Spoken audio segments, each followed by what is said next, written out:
I'm going to start here today. Look, I don't know what we're supposed to talk about today, but here's where I'm going to start. Ivy's with me. Ivy, nice to see you. Good morning, as always. Good morning, Steve. You know, we've got a great team. We do. We've got an incredible team that makes this show possible every day. And half the time, they're complete idiots. Well, we should tell the folks listening and watching what we were talking about. You know, Right. So I'm actually building out another set for the studio in our small space. Hopefully here soon we're going to be building a much larger space. Right. But they suggested beanbag chairs. Hold on. So for this segment of the program, because you're here every day now, right? Right. I said, well, you said we should be together in leather chairs or whatever, which is fine. I can just move from, during the break, go from the main studio here over to the other studio, whatever it is, right? And these idiots should be in beanbags. Why? So my knees are up even, Oh, they have big beanbag chairs these days, but yeah, and then I'd be. Come on now. I'm down there. Hey, anyhow. Not hitting a bong and, having the rest of the Eating segment. a bag of Cheetos. Eating a bag of Cheetos, ripping the bong. You got it, Brock. With a lava lamp. Don't forget that they're even on camera. I know Cheetos aren't healthy, but with the beanbag chairs, come on. The little curl of smoke coming up out of the beanbag. Yeah, that's beautiful. Oh Anyhow.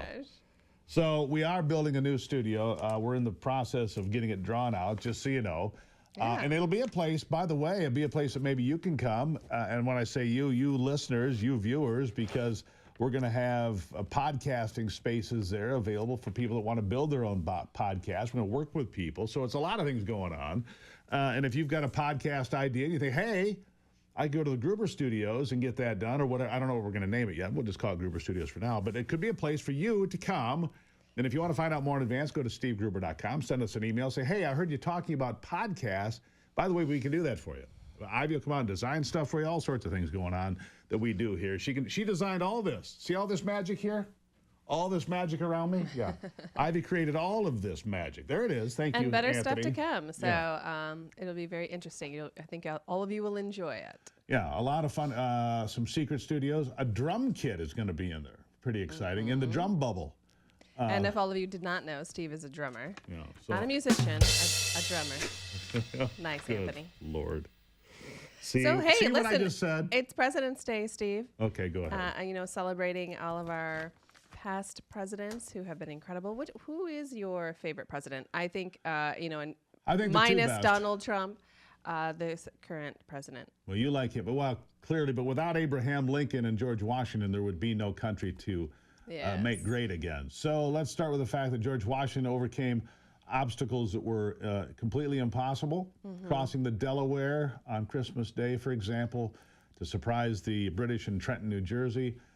It's just certain things that happened. Abraham Lincoln overcoming the odds to keep the country in one piece. So Lincoln and Washington, and then from there you can talk about a lot of Thomas great Jefferson, presidents. let's not forget him. Well, he's fabulous, but for George Washington, we would have no nation. But for Abraham Lincoln, we would have no nation. Very Jefferson true. was brilliant, smartest that ever, maybe the wealthiest that ever occupied the job. Of course, he didn't live at the White House then. They didn't have a White House then. But anyhow, so my favorite president, and I adore the one we have currently. He humors me greatly. Taking the beast on a hot lap or two at Oh, that's Daytona. hilarious. I just He takes any opportunity, doesn't he? He's just perfect. He's so good at promoting himself, one. Yeah. And he loves just being out amongst the people of our country. And I just thought it was great, going it's around funny. the track. And then I think he also flew over, didn't he? He did. Daytona? He buzzed the crowd at Air Force One, of course. Right. But, it's funny because I go online and you see these hand-wringing, gnashing of teeth lefties. How much did that cost? You say he's going to save us money. DOGE, what about DOGE? What's DOGE have to say? How much did it cost for him? Would you stop it? Right. Joe Biden was on vacation like 44% of his entire presidency in Delaware, in the U.S. Virgin Islands, in California. I didn't hear these lefties complaining then about how much money it was costing for Secret Service, To in the protect Virgin him on Islands. the beach? Yeah, to protect him on the beach and all this stuff and go to his fancy vacations in California and the Virgin Right. Islands and wherever else. So just stop it. I mean, he went to California most recently, his last trip as president. Why? Something important to do? No, he wanted to see his new grandkid. Right. You couldn't fly the grandkid, coach to D.C. No, you took Air Force One across country. And so just stop it. Donald Trump going to the Super Bowl, very cool. Going to Daytona, very cool. Go ahead. To me, it's like a really large, obese person trying to hide behind a skinny tree. This is how I feel like the Democrats are when it comes to DOGE. It's like, hello, we all know that it's there. We all know that it's there, and we can see it, and there's no hiding it. So let's just get down to the nitty gritty. Large, obese Let's person. actually, Skinny tree. Hello. Let's go and get this government fixed. Let's get all these agencies under control. This is what the American people wanted. And, it just continues to surprise me how completely out of sorts and out of touch the left can be. Did you see this SNL skit with Tom Hanks where he's wearing a Make America Great Again hat? And it's like he's on... I don't know, some game show, and the host comes over and tries to shake his hand, and he's super awkward. He's like, he doesn't want to shake the guy's hand, like he's a racist Trump supporter. It's like, guys, this isn't working for you. Complaining on the people on the left, complaining about DOGE, complaining that that MAGA is racist. It's anything but racist. It's bringing it back equal opportunity for all Americans by having a thriving economy and dumping all this DEI crap and just making it so that the American people can have a flourishing country. And you're not going to have a flourishing country if you're spending billions and billions and billions of dollars egregiously. You're never going to get out of debt. I mean, this is not the way that you would run a business.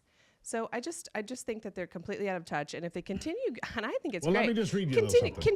to go down this path. They're just going to continue to lose in elections. Yeah, let me read you something here. The dogs don't even like it, right? American sweetheart Tom Hanks crucified by conservatives over his disgusting portrayal of a simple Trump-supporting racist on Saturday Night Live's 50th anniversary special. By the way, I don't watch Saturday Night Live anymore because it's not funny like most of these programs. The two-time Academy Award winner returned to the stage night as Doug, a dumb MAGA hat-wearing contestant on the recurring bit Black Jeopardy, where the butt of the joke is Hank's character and the black contestants discovering their similarities. Anyhow, it just, once again, I mean, Tom Hanks is a very outspoken Trump hater. You know that, right? Oh, yes. But here it is. So the guy, what is this, Nightcaller? We've seen this program. It's the guy that is like a Secret Service guy, works at a night desk or something, right? Yeah. He came out over the weekend and said, you guys are told what to say, what to wear, what to pretend to be. Nobody cares about your political opinion. I'm like, who is this guy? He's a refreshing burst of sunshine. I liked it. I thought the show was okay. Night Desk or whatever it's called. I mean, you watch different things on TV. Right. I don't remember actually the name of the show, but I know exactly what you're talking about. Yeah. Anyhow, so that guy comes out and says, nobody cares about your opinion. You're an actor. You play makeup and make believe and dress up for a living. Shut up. Is basically what he said. Anyhow, can you hold that thought, Ivy? You got someplace to be? Not right now. Okay, good. How blessed am I to have Ivy sticking around? Look at that smile on her face, huh? Look at that. All right, we'll take a break and be back. It's Monday. Glad to have you here. Remember, you can go to stevegruber.com, send us an email, tell us what you think. Follow us on Twitter, Facebook, Instagram, Substack, Rumble, all of it. Slap that like button. Or Anthony. Or subscribe. Right. We'll be right back.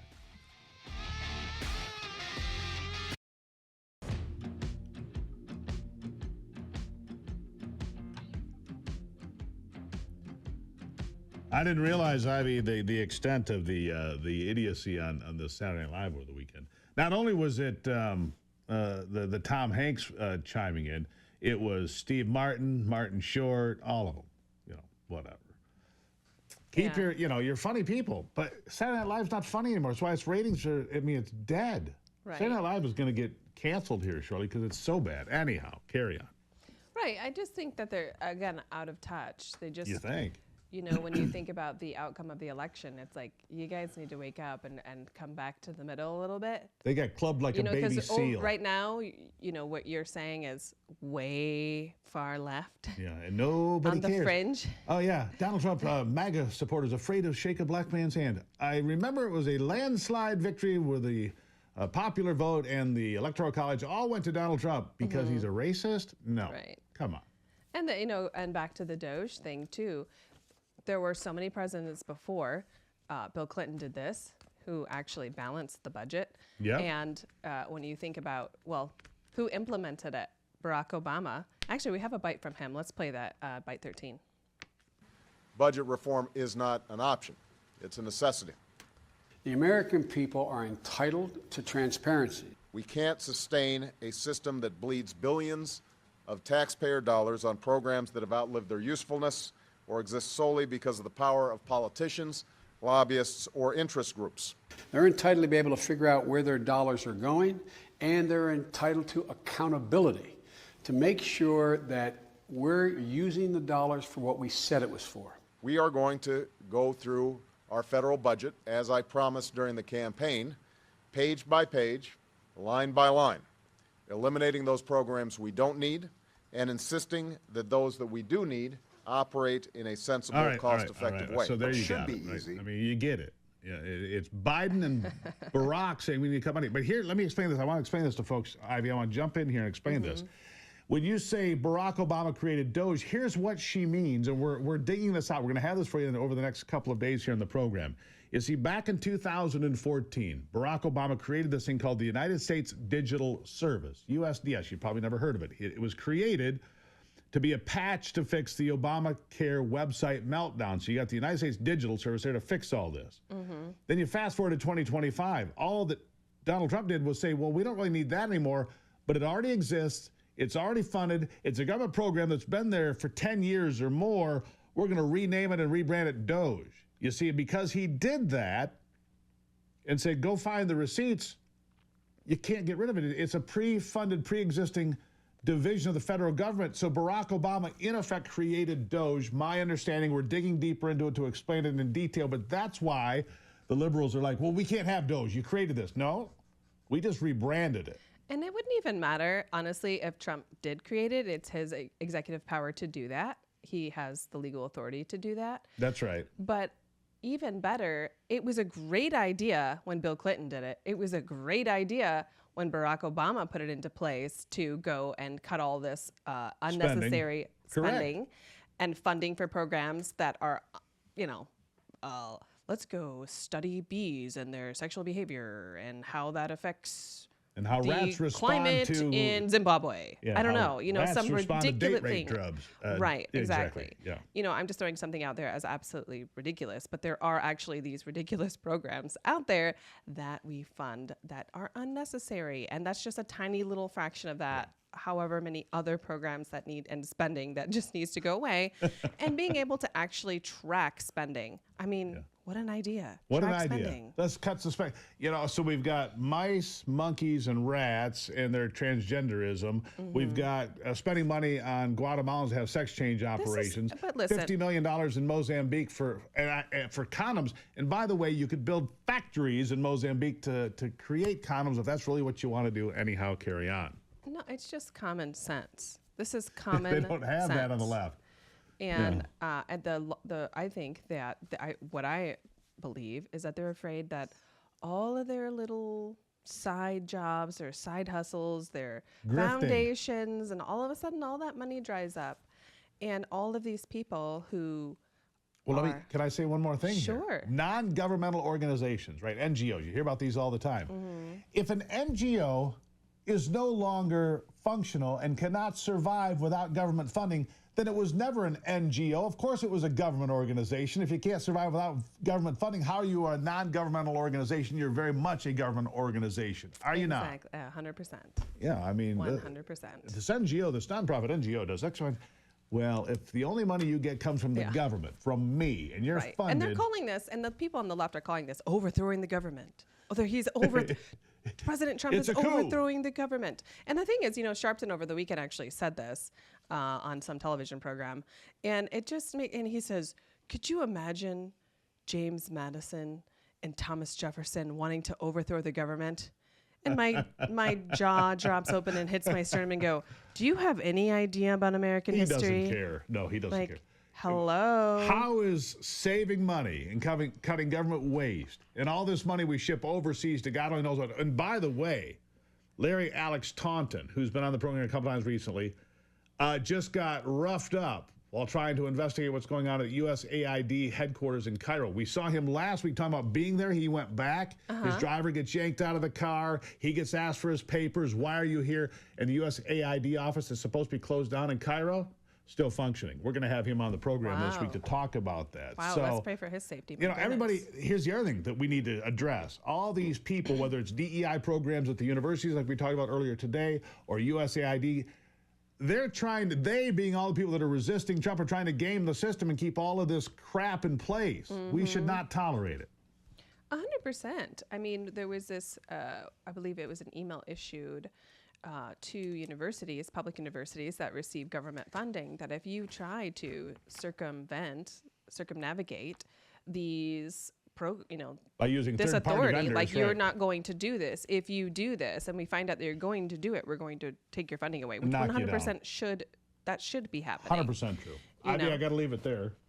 I don't know where my music pad is. By the way, it's an Random Acts of Kindness Day. It is? Go out there and be kind to somebody. It's also not my President's Day at the state capitol in Lansing. I'll see you there. I'm definitely going down there today. Kidding. I'll be right back with some final thoughts. No, I'm not kidding.